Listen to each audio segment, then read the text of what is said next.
Hey there, it's Tim. You come to the right place, and this week we've got a little bit of an intro clip for you here.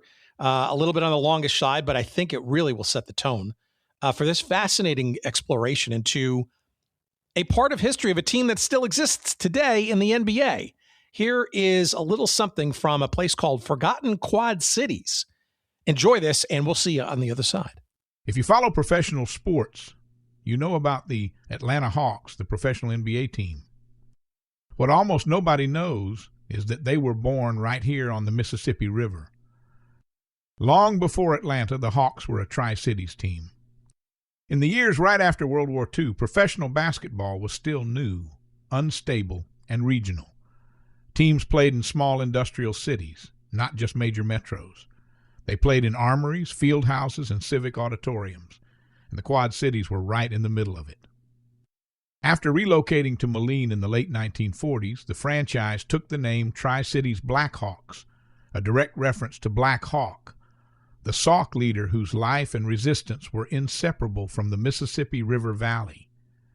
The team represented Davenport, Rock Island, and Moline, together known as the Tri-Cities back then, and played their home games at Wharton Fieldhouse, a 6,000-seat arena that quickly became one of the loudest and most intimate pro basketball venues in the Midwest.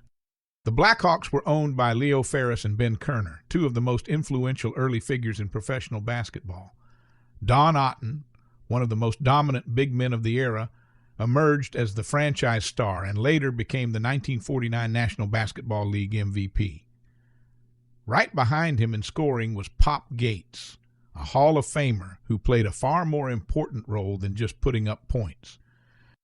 Gates was one of the Blackhawks' black players at a time when professional basketball was only beginning to integrate. He helped break the color line in the NBL, and just a year later, in 1948, he would become the first African-American head coach in a major U.S. professional sports league when he took over the Dayton team. The team was coached by Nat Hickey, a hard-nosed guard forward who also played, a common arrangement in the era. But everything changed in 1949. That year, the National Basketball League and the Basketball Association of America merged to form something new, the National Basketball Association, or the NBA. 17 teams were admitted into the league. The Tri-Cities Blackhawks were one of them. That meant that the Quad Cities suddenly stood shoulder to shoulder with New York, Boston, and Minneapolis as one of the founding cities of the NBA. The Blackhawks and the Denver Nuggets played in the first NBA game on October 29, 1949, when the Blackhawks defeated the Denver Nuggets 93-85 at Wharton Fieldhouse. In that game, Billy Hassett led the Blackhawks with 15 points and Bob Brown led all scorers for Denver with 16. The Blackhawks reached the playoffs in that first NBA season under coach Red Auerbach, who would later become the architect of the Boston Celtics dynasty. Before he became a legend, he was pacing the sidelines in Moline, trying to make a small market team match up against the big boys from major metropolitan areas. The following season brought one of the great what-ifs in basketball history. The Blackhawks drafted Bob Cousy, a three-time All-American who would go on to become one of the most famous point guards in history. But Cousy and the team could not agree on a contract, and he was traded to the Chicago Stags. When the Stags folded soon after, Cousy ended up in Boston, where he became the face of the Celtics and an NBA icon. Meanwhile, back in the Quad Cities, reality was setting in. The Blackhawks finished last in the Western Division in 1950-51. Attendance lagged, revenue lagged. It was becoming obvious that while the Tri-Cities loved basketball, the market was too small to sustain a team in a league that was quickly chasing big cities, television money, and national attention. After just 2 seasons in the NBA, the franchise left.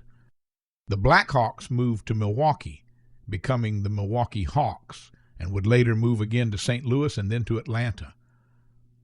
The team that plays today in Georgia traces its lineage directly back to Wharton Fieldhouse in Moline and fans from across the Quad Cities that once helped launch the NBA.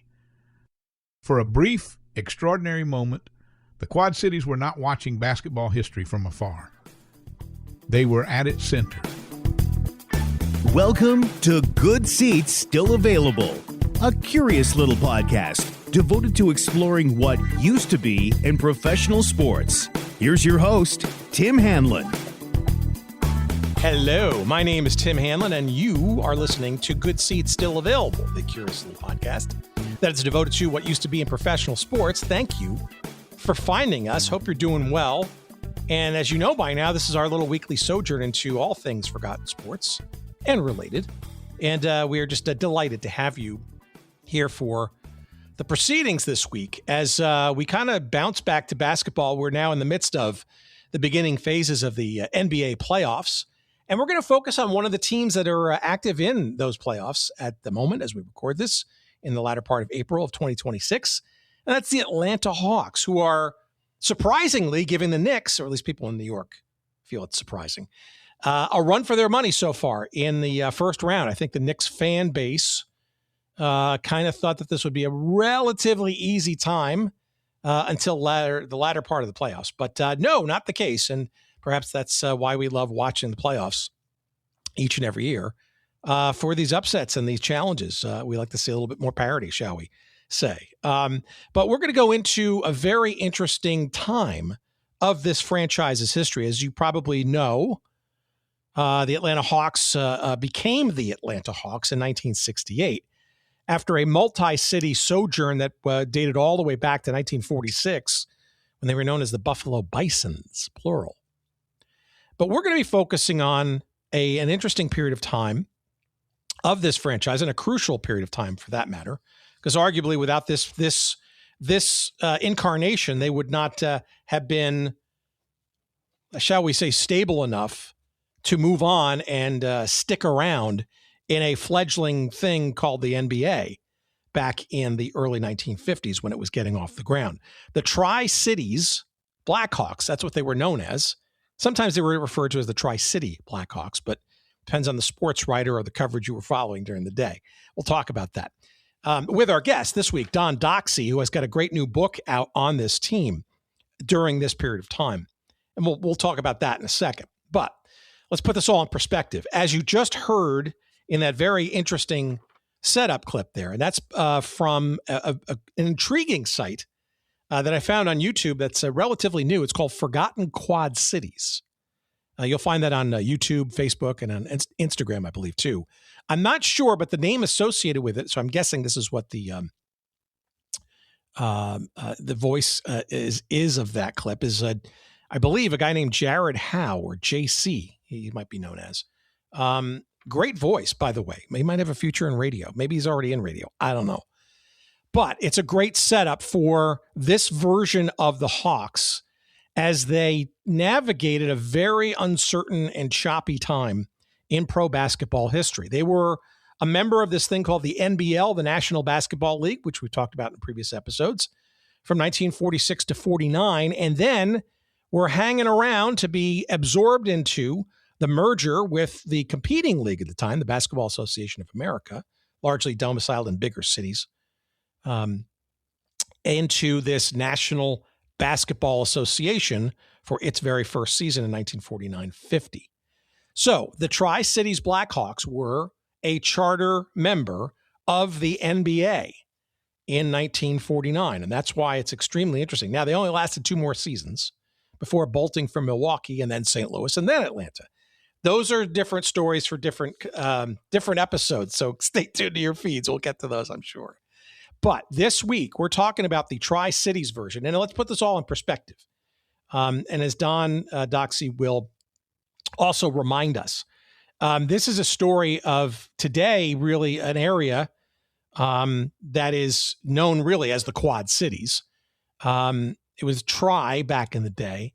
Quad Cities, for those unaware in flyover country here, is a bunch of cities in northwest section of Illinois and the southeastern section of Iowa that border the Mississippi River that splits between them. And those are generally known actually as now 5 cities, Davenport and Bettendorf in Iowa.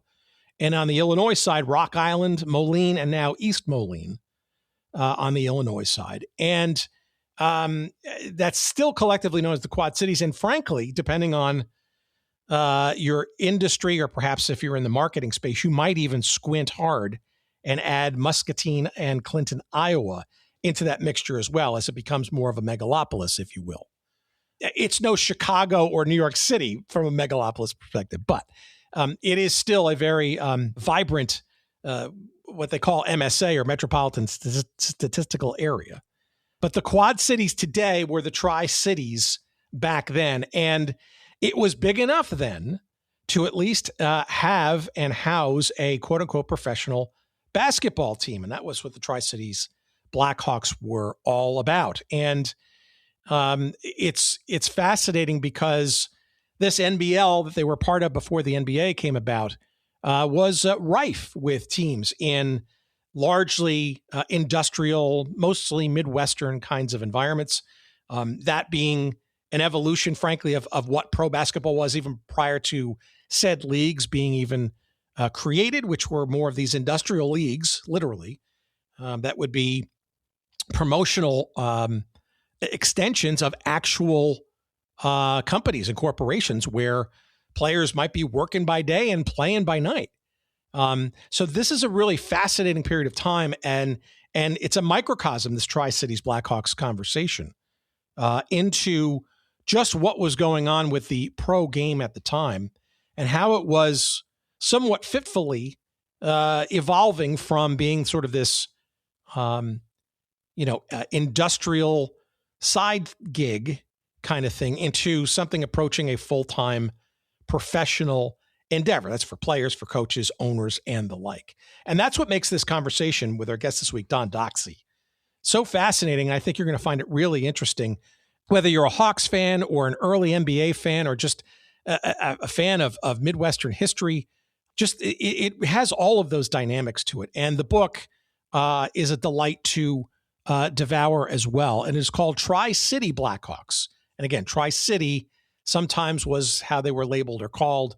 We'll get into the conjecture and the differences and why, that kind of stuff. But for the sake of this conversation, the book is called Tri-City Blackhawks, The Brief Turbulent History of a Pioneering NBA Team. And it is published or written by our friend Don Doxsie, who you'll be hearing from in a couple minutes. And it is published by our friends at McFarland, and you can get it now, as they say, wherever good books are found.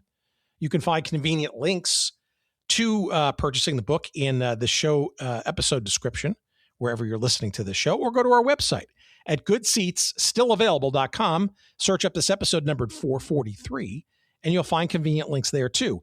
And that will take you to our friends at Amazon, and you can get the paperback version of said book, and we'll get a couple of shekels, very few couple of shekels, of referral love for your purchase in that manner. We appreciate that. And hopefully you will appreciate this conversation.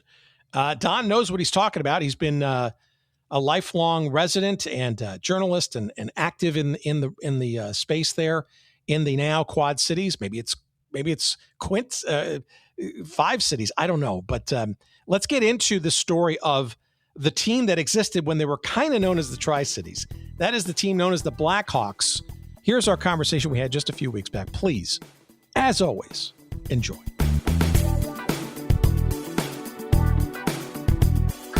For our audience, give me and give us a sense of who you are, what your sort of day job is or was, and your approximation to the story about this particular team. What's your adjunct to this Blackhawks? I guess you can call it short-term existence, right? Because this is a story about a team that's been very continuously around in pro basketball, albeit not necessarily in the same cities for many, many years. Exactly. Yeah, it was only in Tri-Cities for 5 years, and that was 75 years ago. So yeah, I made my living as a sports writer, and spent almost 40 years at the Quad City Times, which is in Davenport, Iowa, the community where this team was located. And I did a couple of stints as sports editor, was a columnist for a long time, beat writer for University of Iowa athletics, things like that. But I during my years as a sports writer, I wrote a lot of historical stuff. And the Quad Cities, the area we're talking about, has a really deep, rich sports history. So I wrote a lot of things and retired 4.5 years ago as a full-time sports writer, but have now taken a lot of the things I wrote about during those 40 years and turned them into books. I've written 8 books there, and the Tri-City Blackhawks are one of them. Um, I did a 3-part series about them in 1996 on their would have been their 50th anniversary of their founding, and I've taken that the work I did on that series is the kind of the foundation of this book. I just expanded on it greatly, but so that's kind of my background, my history. I no longer live in that area. I live about 80 miles away now in Marion, Iowa, but still have a lot of friends there, and still seem to find myself writing about that area a lot in things. I get the sense you were not around when this team was in the area. So how do you what do you think you know about this team as you're writing about it in your sports writer life and or revisit it in the book writing world? Like, how are you, what's the, is it oral history? Is it things you discovered covering other teams or perhaps inhabiting some of the same buildings that the team played in? Like, what's your understanding of this team? Frankly, how do you even discover it for the first time? Can you remember that? Well, I mean, there's so much like I say, the history in that area is so rich that people mentioned, that, hey, our area, we had a charter member in the NFL and the NBA. We had teams in both those leagues. The Rock Island Independents were one of the charter members of the NFL, and the Tri-City Blackhawks were part of the original NBA. So I heard about it that way, and I've just always kind of been fascinated with history anyway. So I dug a little more to learn a little about it. And back in the 80s and 90s when I was working there were still a lot of people around who remembered it. And in the course of doing that 3-part series in 96, I talked to a lot of the players from the team. I tracked a lot of them down, coaches, players, people who were connected with the team in other ways. It's good I did it then, because when I got around to writing the book, most of those people obviously were, pretty much all of them were gone. But so I just heard about it here and there and started digging, and a lot of it was done by looking at newspaper clippings as well as interviewing people who were connected with the team, and just kind of pieced it all together that way. And in more recent times, newspapers.com is a great resource. There were 4 daily newspapers in the Quad Cities when this team existed, so there was all sorts of things written about this team, and that I could draw from, and things like that. So it's it took some digging, took some initiative to really dig into the history, but it was something I really kind of piqued my interest, and I really dug into it. All right, so let's back up a second for our audience who is not familiar with the geography of the region, and maybe kind of clarify a little bit, right? Because we now kind of know the area as the Quad Cities. Obviously, the team was really kind of circled around 3 cities. Exactly. But even before we get to that, I want to get to this. For me, it seems like an asterisk, but I'm sure there's actually a story behind it, and maybe a controversial one at that. Is it Tri-Cities Blackhawks or is it Tri-City Blackhawks? You could do it any way you want. This team even at times referred to itself as Quad Cities. They for the most part were known as Tri-Cities, but in their last year they came out with a set of souvenir tumblers, glasses that they handed out to fans, and those say Quad Cities on them. So, but there's also this singular versus plural thing. Is that sort of just? Yes, I know. And it's there's no consistency whatsoever in all of this. It's just kind crazy. Not even uniforms and press guides and that kind of stuff, or was it they use interchangeably or just loosely? I don't think there were any. Yeah, I don't think there were any press guides. The uniform said Blackhawks on them, I think. And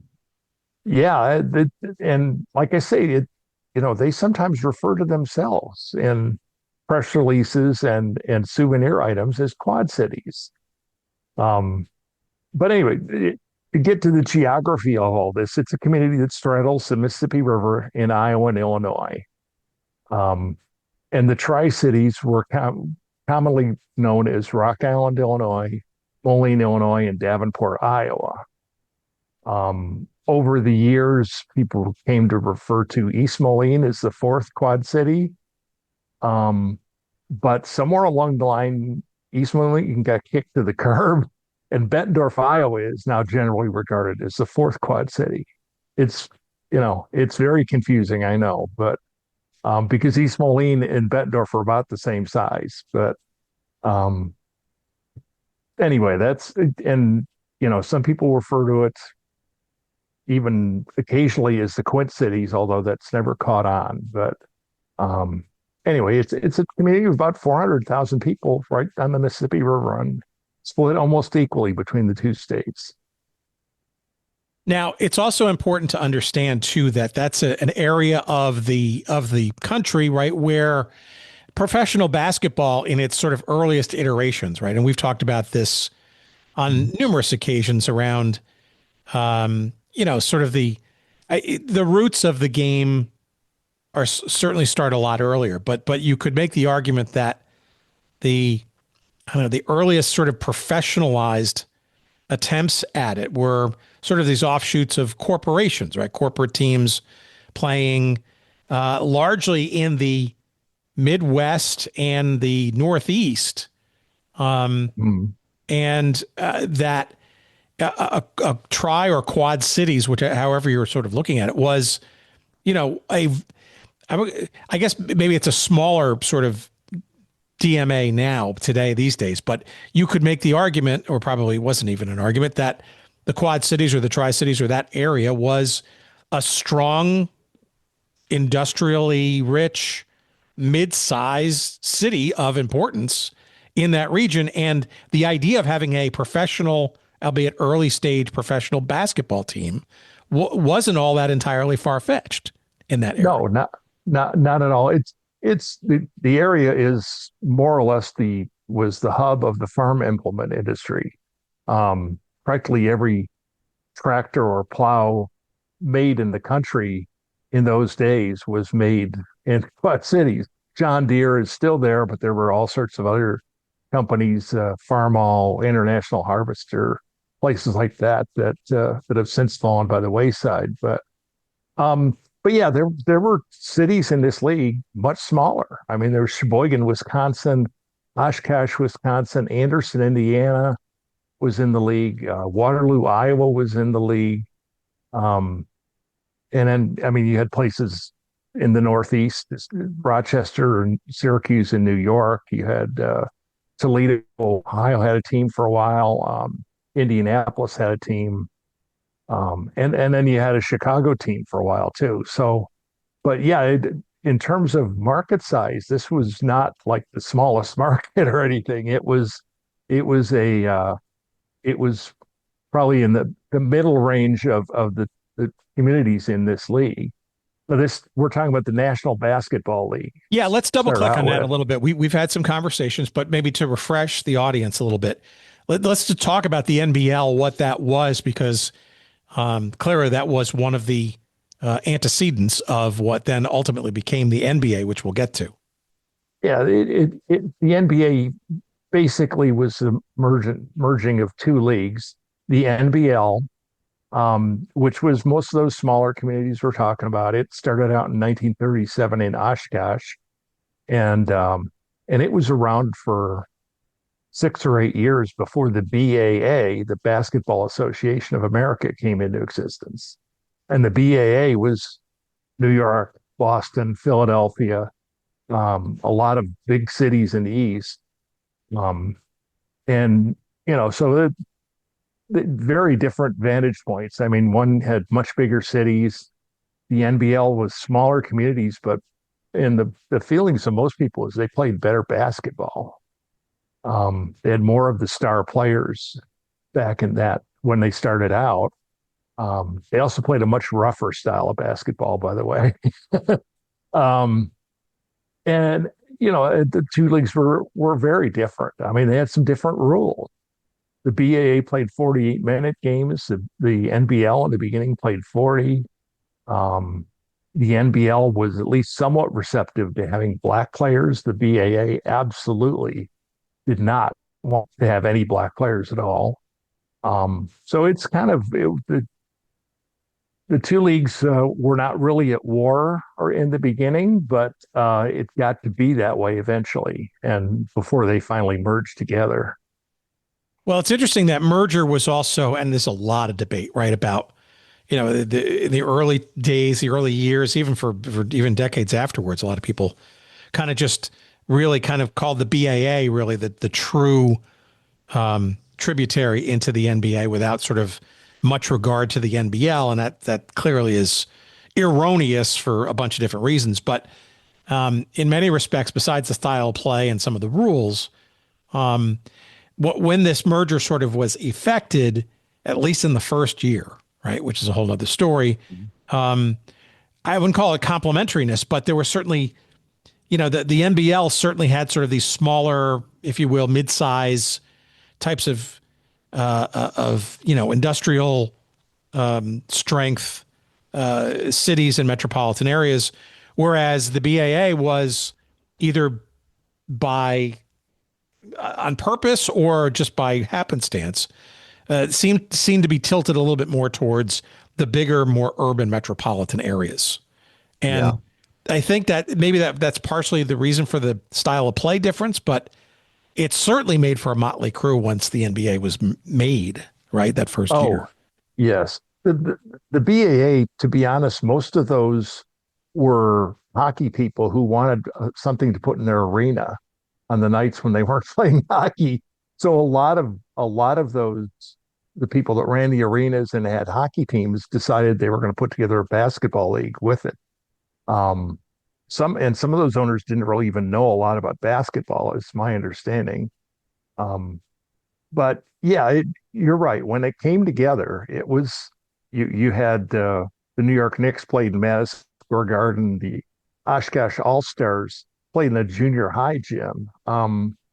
It was an odd collection, to say the least. And there was always the big city teams in the East always kind of cringed. Some of those owners really cringed at even having those teams in their league. They were kind of forced to take some of them. The NBA first season as the NBA was 1949-50. The season before, the BAA recruited 4 NBL teams that were in larger markets. It was Minneapolis, Rochester, Fort Wayne, and Indianapolis. So those 4 teams went into the BAA for the 48-49 season. And then they kind of forced their hand to take the other teams the following season for 49-50, very grudgingly. They didn't want to. They didn't. I don't think they minded taking Tri-Cities and Syracuse, but they did not want to.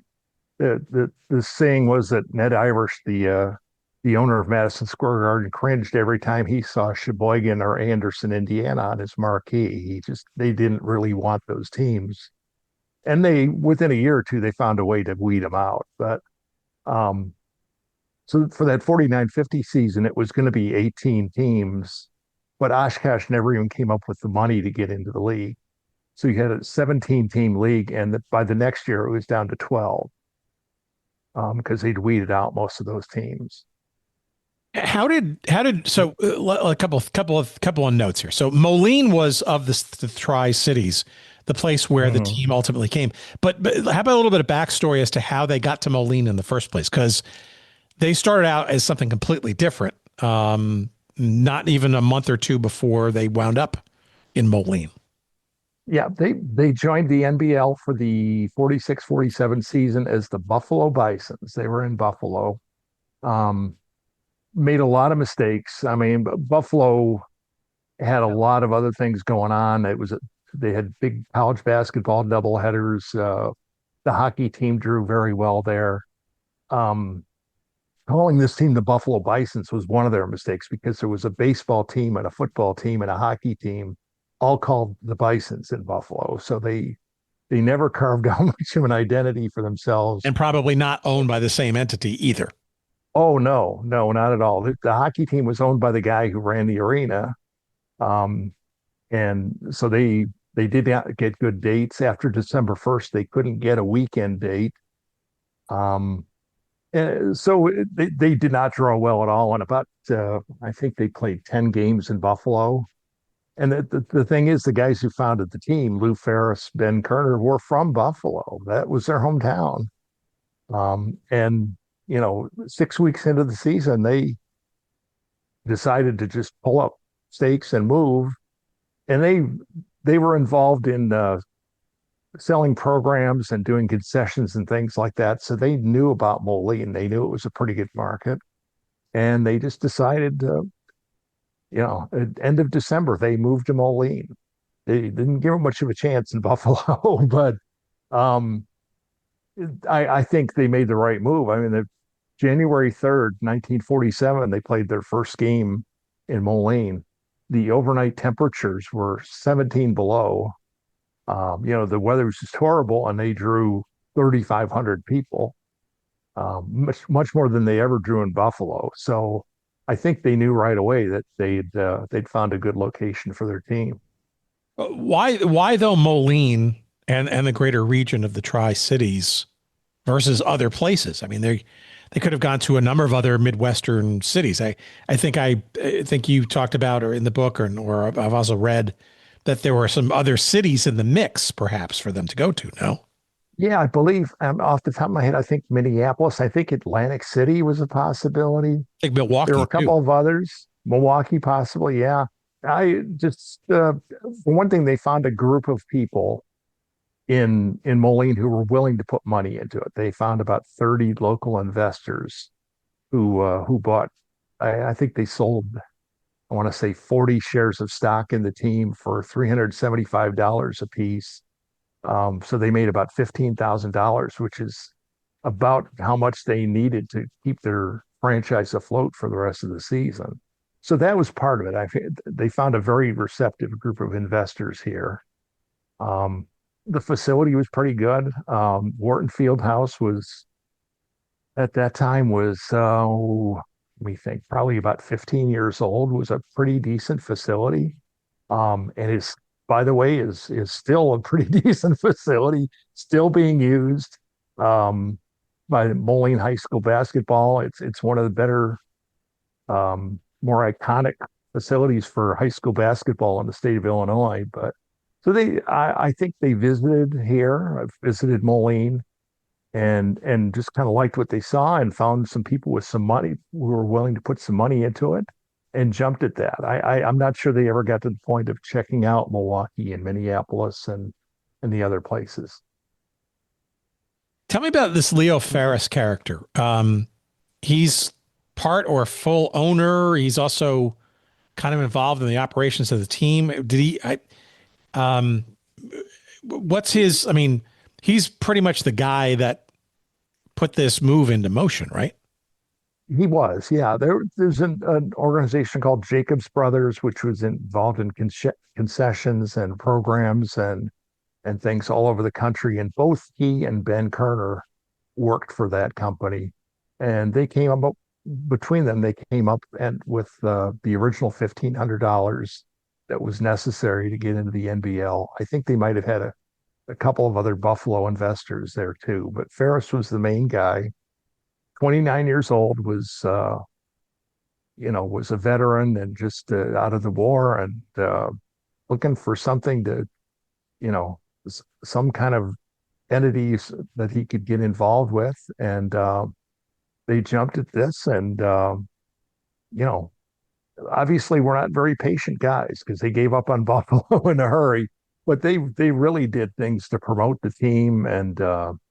And Ferris went on to make bigger contributions to basketball even after he left here. But no, they just they were entrepreneurs and looking for something to get involved in sports, and this is what they settled on. Well, he was also instrumental in, I don't know if he was the first, but he certainly was one of the first. I'm not sure where the history sort of settles on this, of bringing one of the first, I guess, two that season in Buffalo, then into, well, Buffalo, they were only there for a month or so, right? Two African-American players, Pop Gates, right? Bill William It, Pop Gates. exactly. So it's clear that from a promotional perspective, from a foresight perspective, integration perspective, it feels to me like he's got sort of a kind of his finger on the pulse, if you will, of the game, and maybe where it's. So it doesn't seem to be, when you look back on it, right? I mean, he's kind of bringing something that's already pretty much well in motion to Moline. It's not like he's starting from scratch because they were starting to flame out after a month in Buffalo. Right. No, the Rochester team actually had the idea of signing a couple of black players. They signed Dolly King and Pop Gates, but they thought it might be better if starting out if maybe they put them on separate teams so that one team didn't have all the pressure and of having black players, which was not, this is before Jackie Robinson in baseball, so it was not necessarily a popular idea.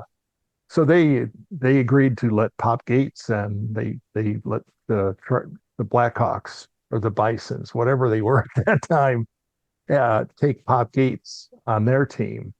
So there was one player in Rochester, and then Gates with the Blackhawks, and like I say, the BAA, the other league at that time, did not want to have any black players at all. It did not until I'm trying to think if they did even in 49-50. I know by 1950-51 season they did. But so yeah, Ferris was very forward thinking in that way. They were, believe it or not, people up to that time did not really embrace the idea of having big men on their team. I mean, to us now, we think of basketball in terms of very tall players. Up until the 1940s, people didn't think that way, but they tried very hard to sign Bob Kurland, who's a 7-footer at Oklahoma A&M, to back-to-back NCAA titles. And they couldn't convince Kurland to turn pro, but they tried. They ended up instead signing Don Otten from Bowling Green, who was not quite 7 feet tall, but who was one of the dominant big men in the mid 1940s.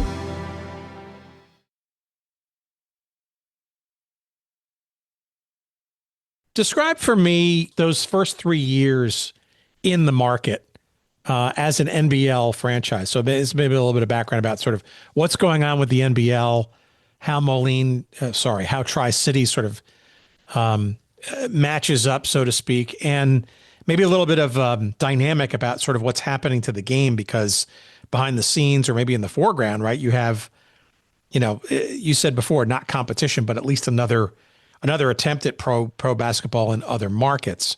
What are the people that you interviewed back for the columns? What do they remember about the experience of playing there and what it was like in the NBL and the fans and all that kind of stuff?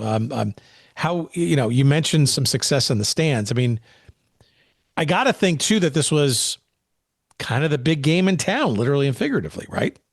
It was. It's a town. It's a community that back then high school basketball was pretty big, and still is a very big high school basketball community.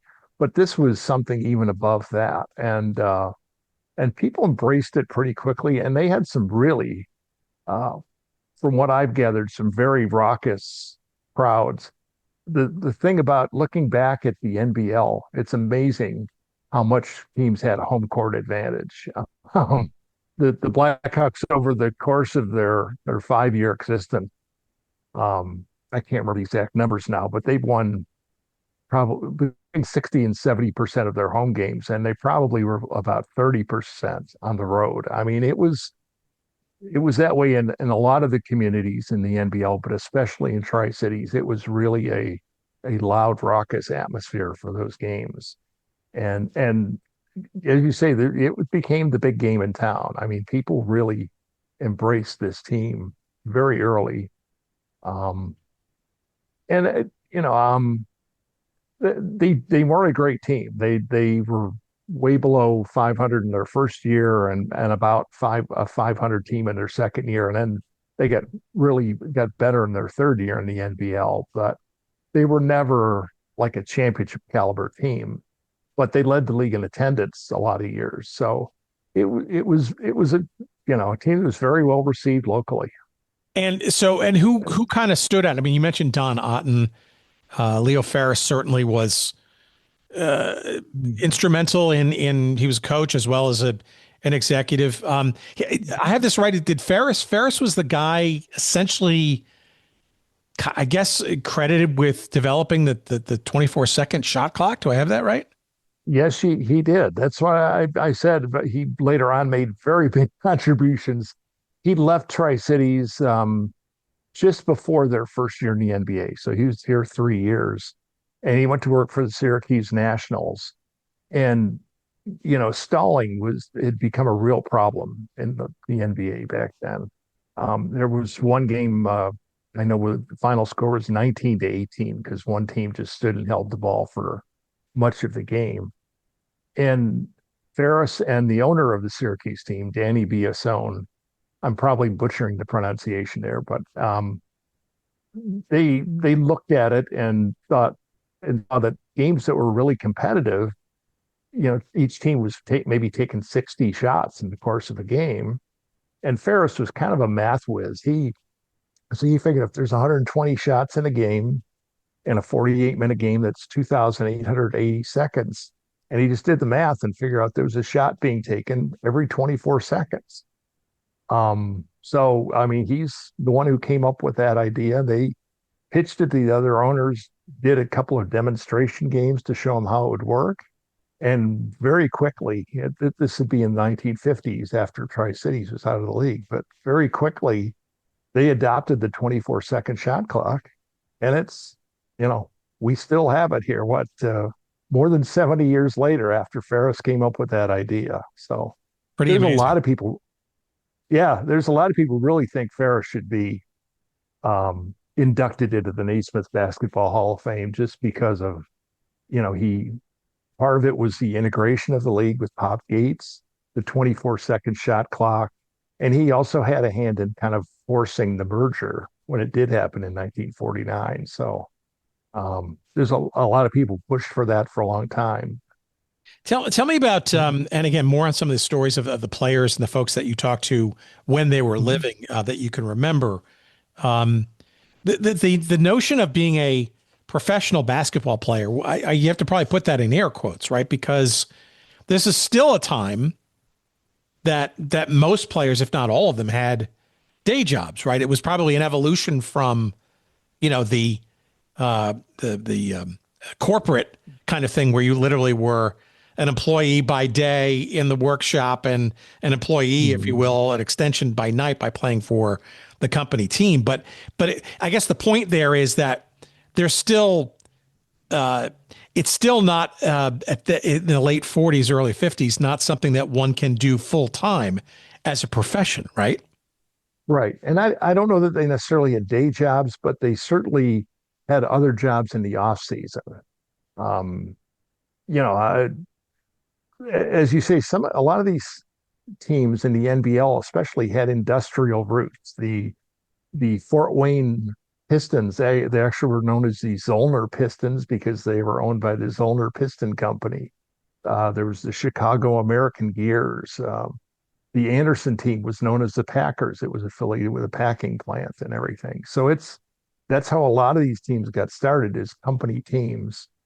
And these players, they didn't really have a lot of time during the season for other jobs, I don't think, because they not only playing whatever they played 60, 70 games, but they very often in the NBL especially would play maybe 40 or 50 exhibition games in between to make money. If they were going from Tri-Cities to Detroit to play a league game, they almost always would stop in Gary to play an exhibition game and pick up some extra money that way. So it was tough to have a day job, but then in the off season, they all had jobs.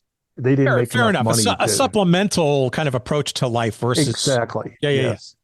Well, but And you go ahead. no, two of the players on the Blackhawks, two of the more popular players, Whitey Van Niede and Billy Hassett, bought an interest in a bar and restaurant in Moline and operated that and did a lot of stuff with that during the day. So they did sort of have day jobs, but yeah, but it was not a big money thing at all. Well, it's also interesting too, because sort of these Midwestern factory towns where a lot of NBL and Northeast towns that the NBL was kind of rich in, so to speak. I mean, these teams almost feel probably more like, I don't know, community institutions, not sort of, teams or brands per se, right? Where I guess the question in there is how much of their existence is as part of the community fabric, right? Fans, and I guess they're more approachable because it's still kind of in professionalism's nascency. But also it's a smaller market, right? Where these guys probably are, somewhat accessible in some respects, especially being the only, I don't know, big time entertainment in town in the sports realm. They were very accessible. I mean, most of them lived in boarding houses and things. There was one boarding house in Moline in particular where most of the team lived. They would hang around after the game. I mean, many of them that I interviewed back in the 90s said they were honored if somebody came up and wanted their autograph. It wasn't considered, something they had to do. They loved doing it. They loved to hang around after the games and hang out with fans. And because they didn't make huge amounts of money, they didn't, they weren't seen by the fans as somebody that was, special or above them or anything. They were just part of the community. And I think that probably contributed a lot to their popularity and the enthusiasm that those fans brought to the games. I mean, these were people they knew. They'd met these guys. They weren't they weren't somebody that was above them. They were just part of their community. Well, cynically too, right? And I'm being cynical as I say this. I don't necessarily at the time, but you mentioned it before. The gate, right, was all things economically, right? This was before the days of, widespread television and other revenue streams, so to speak, right? So the gate mattered, right? Like there's a reason why.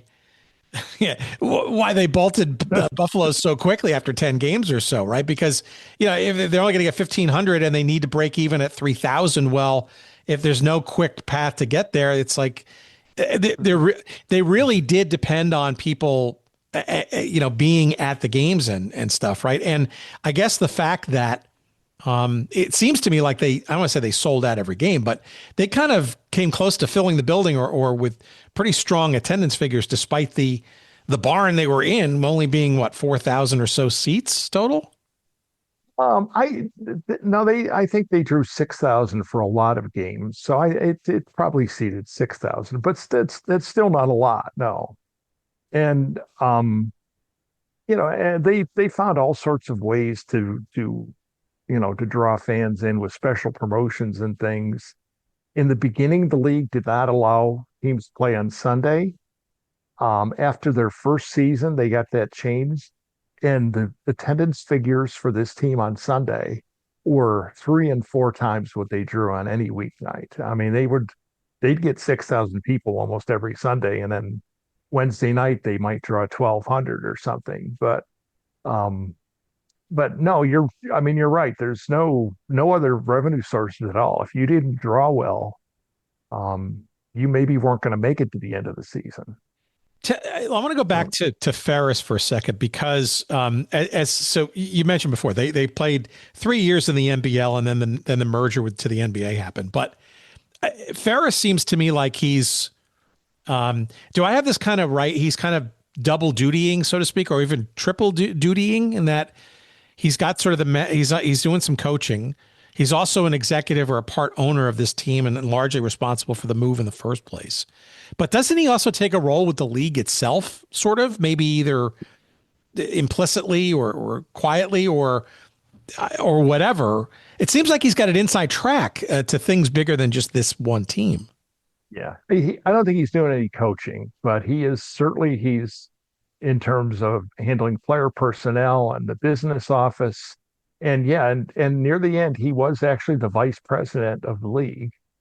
And he did a lot to force the merger. Um, the the the BAA and the NBL competed every year to get the best college players. And in 1949, Kentucky had this fabulous basketball team that won the NIT, and their entire starting five played for the Olympic team and everything. Ferris managed to get all five starters from that team to sign if they could continue to play together for a team in the NBL. They became the Indianapolis Olympians, and that took like half of the really good players away from the BAA. The BAA held a draft, and all these guys were picked by different teams. But Ferris gave them the chance to play together on the same team, and that had a lot to do with forcing the merger. I mean, the BAA saw them taking all the best college players, and they wanted the Indianapolis Olympians in their league. So that had a lot to do with forcing the merger when it came about in 1949. And it was Ferris doing that. I mean, even though he was the president of the Tri-City Blackhawks, he arranged this whole deal to get those five Kentucky players to play together on one team, on a different team in the league. So yeah, he was very active in doing all sorts of different things. So against that backdrop, would you say that in the lead up to the making this merger happen, obviously he's a major part of that.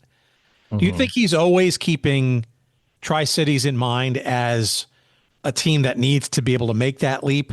Or was he trying to maybe help the entire NBL sort of get its parity, so to speak, or its equality, if you will, in a true sort of merger of equals between the two of them, right? I mean, I guess the good thing for this franchise was he's the president of the franchise, right? Not bad to have that guy sitting in the league office as well, right?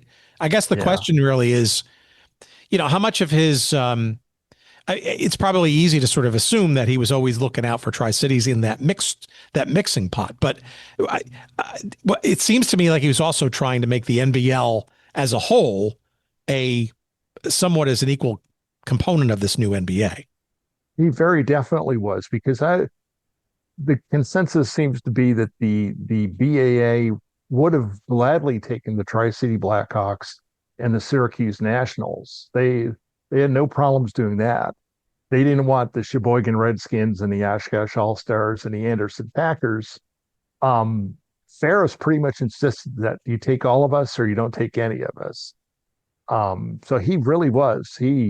How did he achieve that though? Because the BAA was certainly bigger markets and media and that kind of stuff. Do you think he knew that ultimately those guys would not last long, or was he just like? I guess I'm trying to figure out like how much of this was his own forethought or versus just trying to get a deal done. I'm not really clear on that myself, because before this even happens, before the 49-50 season happens, he leaves Tri-Cities. He sells his shares of the team to Ben Kerner, and he goes to work for Syracuse. So I'm not, and it may have been. I know some of it. He was from Elmira, New York, and he felt like he neglected his family, and it got him back closer to his family and everything. But still, I don't think he envisioned it happening exactly the way it did. But I would have loved to talk to the guy and find out what his motivation was. But he, for the whole merger part of it, because he very definitely had the NBL interest at heart. And maybe he knew the Sheboygan Redskins wouldn't last or something, but he looked out for those teams and made sure they at least got a shot at playing in this new NBA. From what you could tell from the interviews you did, as well as the research, What was the process? What was the narrative in the papers and amongst the wags covering the team and stuff about them, about the wobbliness or the wind down days of the NBL and this merger? Was there ever fear or concern that Tri-Cities would not make the leap? Was it pretty much a Ferris wink, wink, nod, nod kind of thing? Was there excitement or trepidation? I mean, what was did people just not care? They just were hoping they'd have basketball the next year. No, I think there was excitement. I mean, I think they felt like this was our big chance. We've had this team, and now we're going to get to play, games in Madison Square Garden and Boston Garden, and be on an equal footing with the big cities in the East. So I think they were excited about that. Um, there may have been some trepidation on how things would work financially, and I'm sure that was the case in some of the other places with Oshkosh and Sheboygan and the places we're talking about. But I know the narrative very much, it was one of celebration in the Tri-Cities that this is a great thing that we're becoming part of this new league. Yeah, the travel would have to be a shock too, right? Because remember, the NBL was quite regional and probably more accessible via train and bus, right? Versus having to fly perhaps to New York or take long train trips to New York or Boston Garden, right? Well, it was almost all train trips. In the beginning of the NBA, there was really only one team that did much flying. Fred Zollner, who owned the Fort Wayne Pistons, had his own plane, and they flew. But otherwise, it was well, in the old NBL, a lot of it was buses, even cars. The team would go to games in a couple of cars. They'd go up to Sheboygan or Detroit or Toledo or whatever by car. But it became much more train travel after that when they had started having to go to Philadelphia, New York, and Boston. It was still not the air travel was something that came along, more in the 50s. They weren't doing much of it in 1949. Had to only add to more cost, right? And travel time too, right? Because you had to spend at least a day or two to get there, right? Yeah, and hotels. I mean, yeah, there were all sorts of additional costs and things that came into it, and yeah, and I think that's part of I think that was the undoing for some of those teams. That's why after the first year of the NBA, that went from 17 teams down to 12.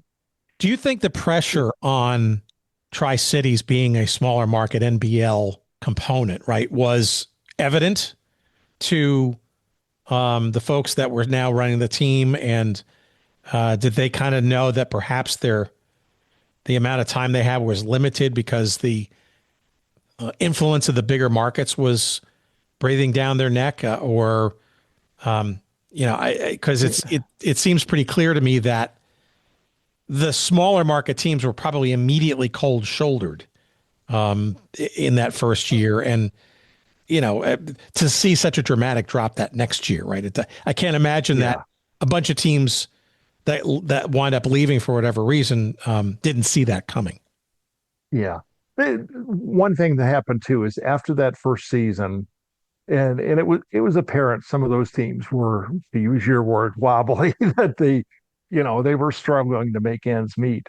The league, the owners pushed through a rule that every team had to put up a $25,000 bond to show that they were financially solvent. And that immediately, I mean, the Anderson team folded the next day. Waterloo, there was a Denver team then, which was really a travel nightmare, but they folded. Sheboygan got out. So actually, Tri-Cities is really the only one of the so-called whistle stop teams that survived that and kept going for the 50-51 season.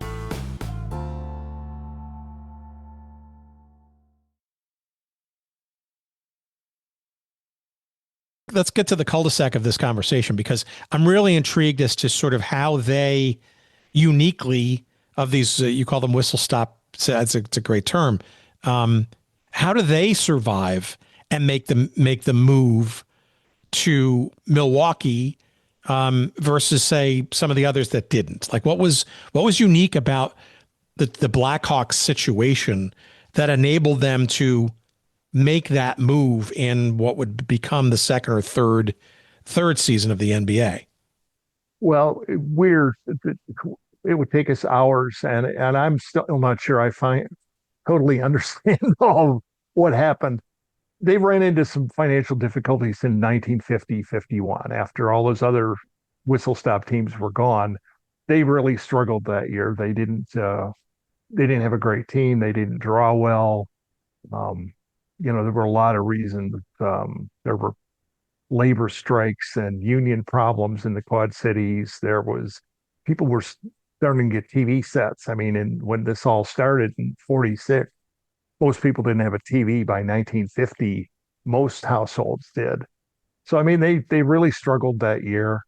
The stockholders, all these local stockholders who had money in the team, agreed that they would all turn in their stock, and then they would all repurchase it and raise money that way.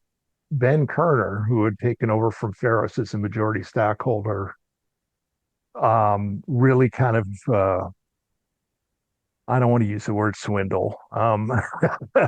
He insisted that he never turned in his stock. And when it came time for the NBA meetings in August, the other NBA owners recognized Kerner as a representative of this team and not all these local guys who put money into the team. And those local guys were all paid off, and they thought the team was being dissolved. And 2 weeks later, they found out Kerner was still recognized as the owner and was moving the team to Milwaukee.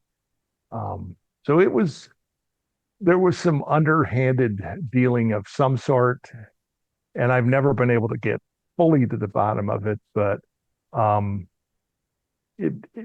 pretty much stole the team from them and moved it to Milwaukee. So, I mean, and they did. Yeah, go ahead. No, and I was going to say they only spent a couple of years in Milwaukee and did even worse there before they moved on to St. Louis from there. Sure, but I guess it seems. I mean, it seems pretty clear though that, I guess in hindsight, right, regardless of the methods and the manner, looking at a city like Milwaukee or elsewhere besides Tri-Cities, after that first season, certainly when Anderson and Sheboygan and Waterloo were the original Nuggets are gone. It's hard probably not to look around and say, well, it's us and Fort Wayne and we might not, every other city is larger than we are. And, it's almost like writing on the wall and stuff. So in some respects, I guess you kind of there's a bit of writing on the wall. I guess I'm really curious as to, from what you could interpret from the people that you talked to that were there at the time, was it kind of a fait accompli that they weren't going to last in the Tri-Cities much longer? And then the corollary to that is, was there always a sort of an understanding or a notion that they just wind up going somewhere else, or that they might fold completely, given all the other ones that have folded and dissipated before them? Yeah, looking back in retrospect, it's obvious to me that they weren't going to make it. I think they had fooled themselves into thinking they could make it. Even when many years later in the 90s, when I interviewed some of these people, they used this phrase. They said, we could have been the Green Bay of basketball. They thought they could have been the one small market that held on and kept their team, even though everybody else was in these bigger markets. I don't think that was ever going to happen.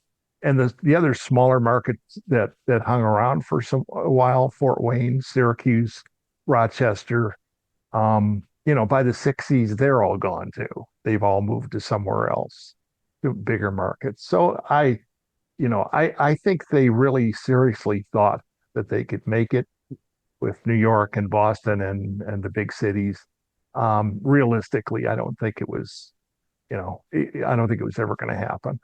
This was going to, if it didn't happen in 1951, it was going to happen eventually. So. All right, here's my last set of questions. And this really is sort of around sort of where the history of all this sort of lives, both today and since the team left the area, right? So Mhm. the Hawks are a really interesting story because they bounced around. I mean, not only from Buffalo to the Tri or Quad Cities, but then you mentioned before, I mean, Milwaukee for a short period of time, then St. Louis, and then ultimately Atlanta, where they've been, ever since. Mhm.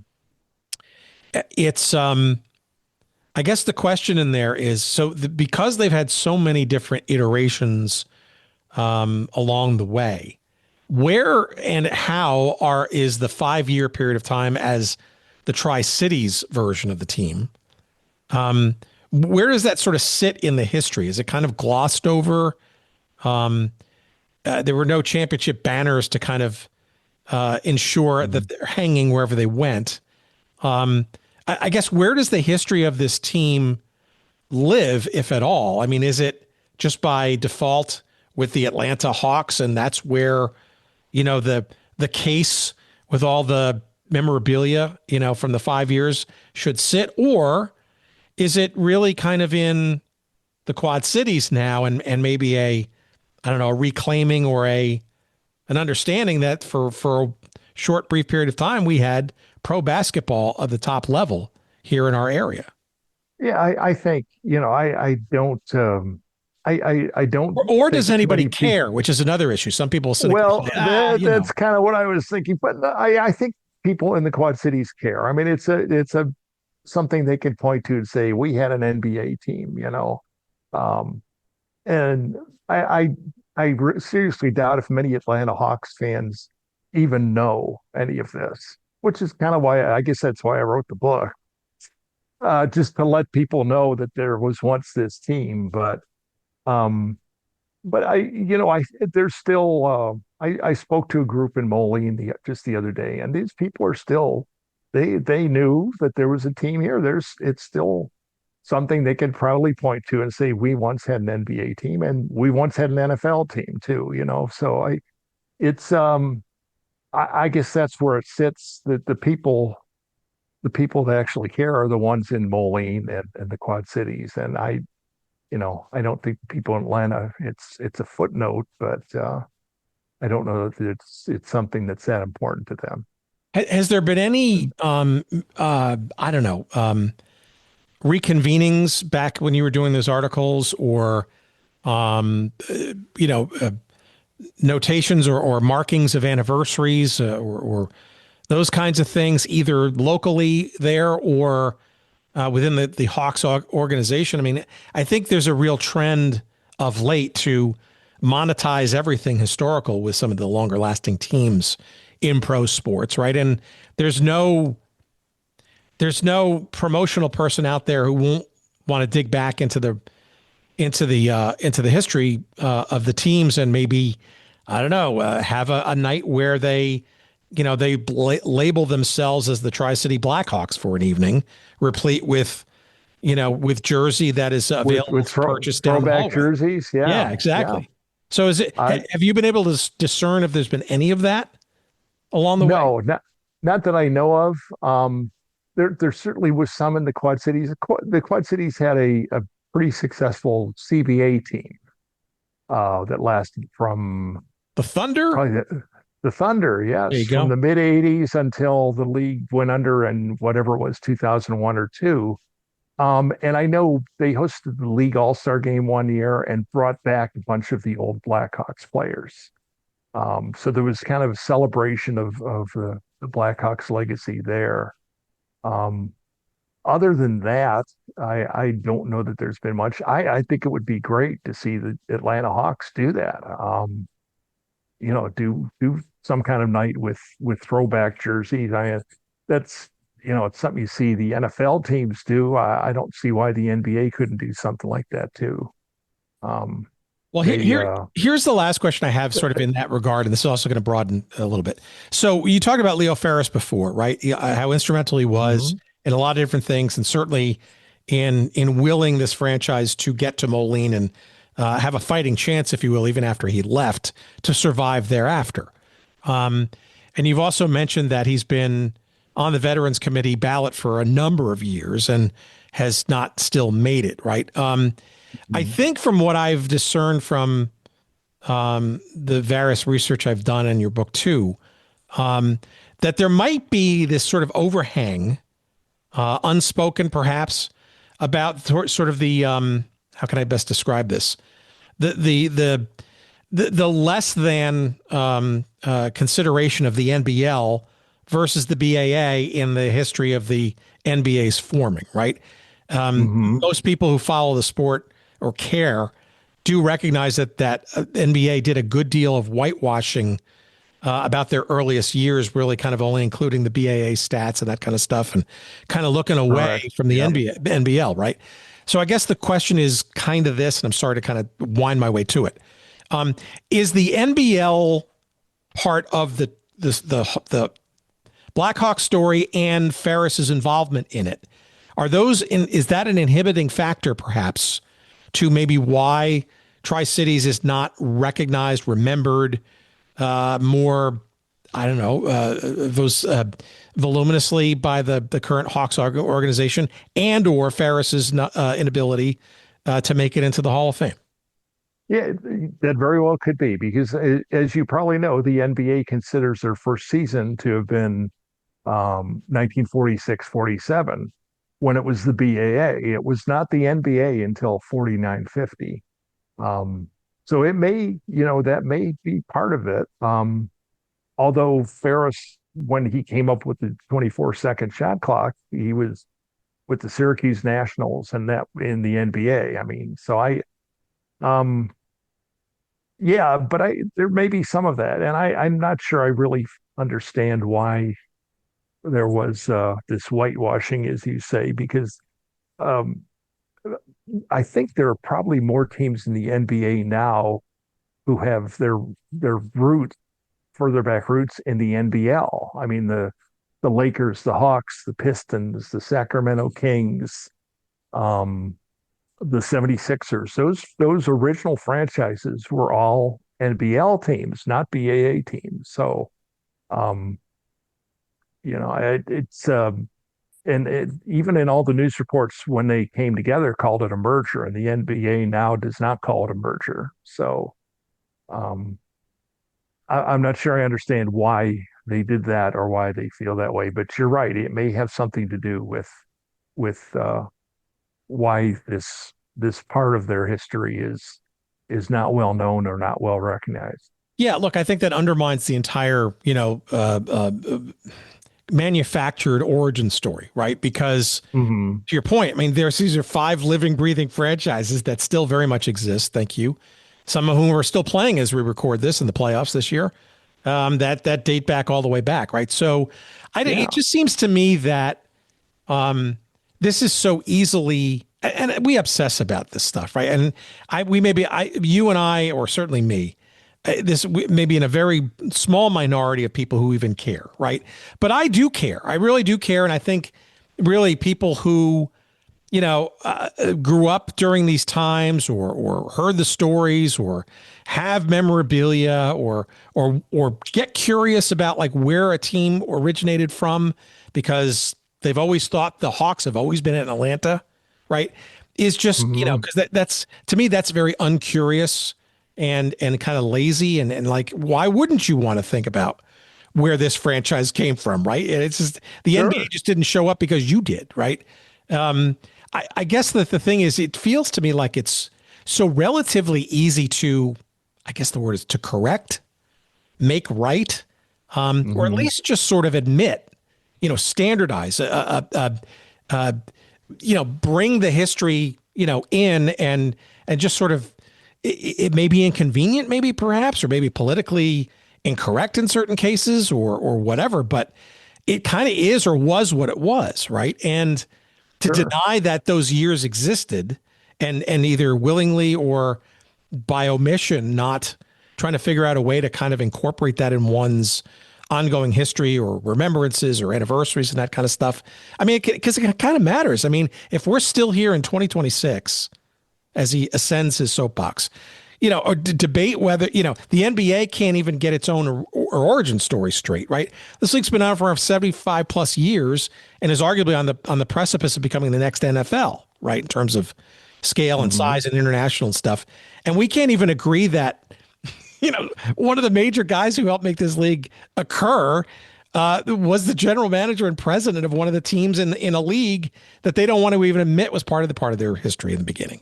It seems, I don't know, it seems obvious to me, but maybe it's more convoluted than I'm giving it credit for. I don't know.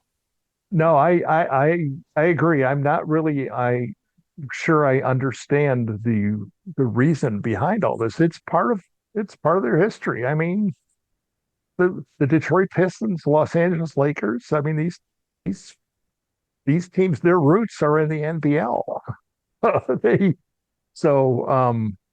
Yeah, I don't fully understand the thinking behind it myself. But all right, here's my last question, and I'm going to let you promote the heck, and we'll promote the heck out of everything. Don't worry about it. Where, if anywhere, can one see physical memories of this team? Buildings or plaques or places where things might have happened? Are there any residual pieces of evidence that this team existed in the Quad Cities?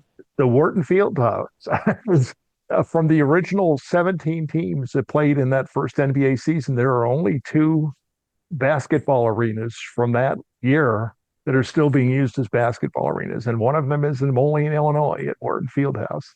The other one, by the way, is Hinkle Field House in Indianapolis. But and amazingly, Wharton has not changed a great deal since then. It looks a lot like it did back then, and it's still a great place to watch basketball. So that's one.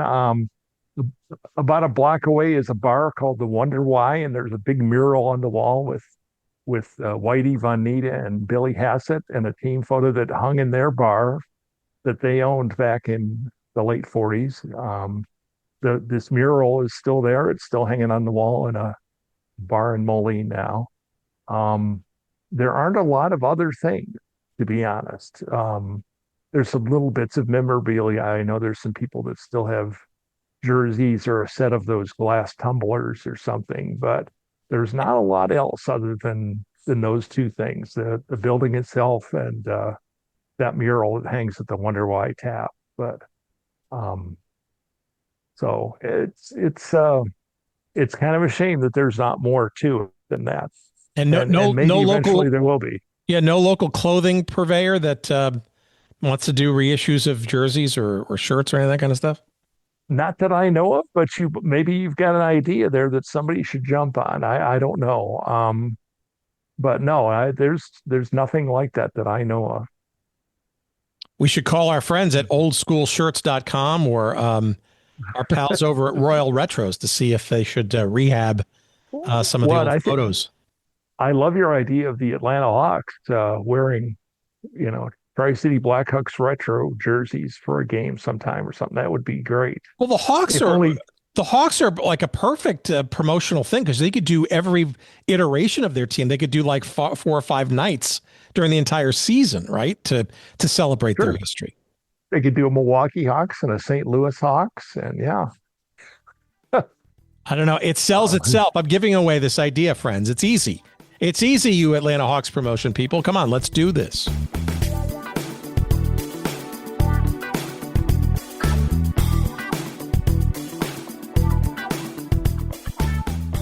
All right, major interestingness there. My thanks to Don for setting the table for us. The book is a wonderful read, great history, really interesting nooks and crannies about this 5-year journey of what is now known as the Atlanta Hawks, back when they were known as the Tri-Cities Blackhawks. The book is called Tri-City, plural, not plural, singular, Tri-City Blackhawks.